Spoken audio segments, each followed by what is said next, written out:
So, si Ma'am ay galing pa ng Bocaue, Bulacan. Ang talagang problema ni Ma'am ay melasma treatment.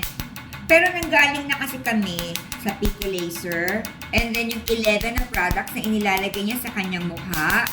Nag-diamond peeling na rin kami with glycolic acid peeling, chemical peeling.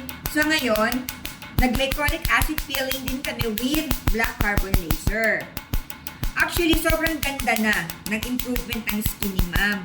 Dati kasi, halos buong mukha niya may melasma at severe talaga ito. Ngayon, katulad nga ng kwentuhan namin kanina ni Ma'am, talagang halos wala nang nahahalatang melasma sa kanyang mukha. Naglighten na as compared doon sa unang session namin. And aside from that, napansin din ni Ma'am na bukod sa gumanda yung skin niya, lulit ang mga pores, nabanat ang mukha. Kumbaga, mas younger looking tignan si Ma'am ngayon as compared before.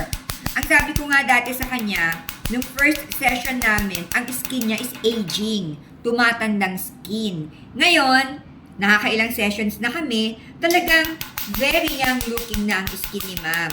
And you wouldn't even guess kung anong edad niya kasi nga mukhang bata ang kanyang mukha.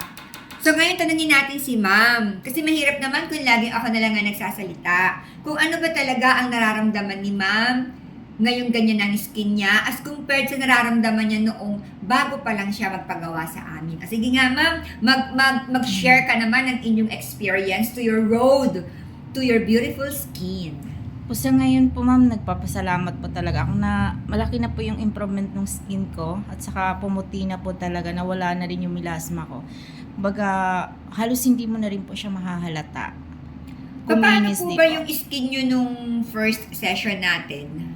Nung first po ma'am, talagang kailangan mo po talaga ma'am gumamit po talaga at sumunod po sa policy po dito para po gumanda rin yung skin mo.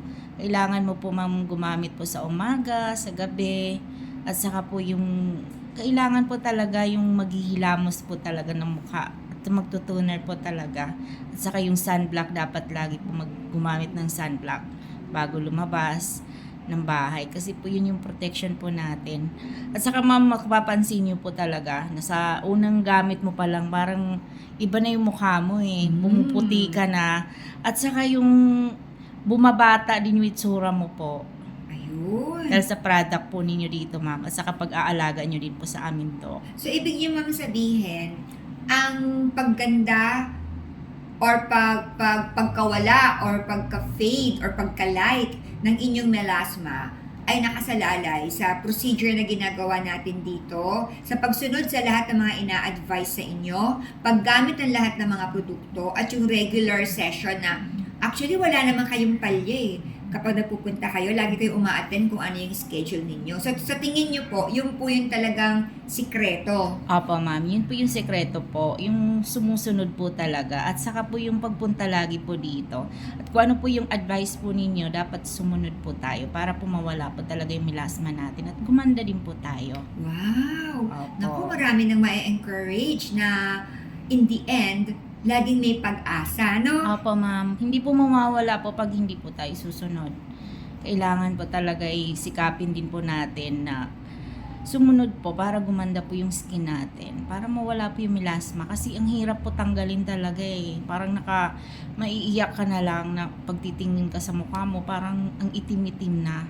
Well, at least ngayon, Ma'am, alam ko na every time na tinitignan mo iyong mukha sa salamin, hindi ka naiiyak. Opo, Kundi tuwang-tuwa Ma'am. ka sa iyong kagandahan. Kahit sunblock na lang po, wala na pong foundation, lipstick, sunblock, okay na po. O, tingnan nyo guys, ang ginagawa ni Ma'am, nakakalabas siya ngayon na ang damit na isinusuot ng kanyang mukha ay sunblock lamang at lipstick. Hindi na kailangang mag-makeup. Unlike before, ang banggit niya sa akin, kailangan pa talagang mag-makeup para matakpan ang kanyang pekas. Ngayon, sunblock lamang at lipstick, go na go na. Saka ang ganda po kasi ng sunblock niyo po ma'am. Talagang kahit yun lang po yung gagamitin mo, parang ang ganda na. Parang confident ka na po lumabas ng bahay, makinis na yung mukha mo. Lipstick lang okay na.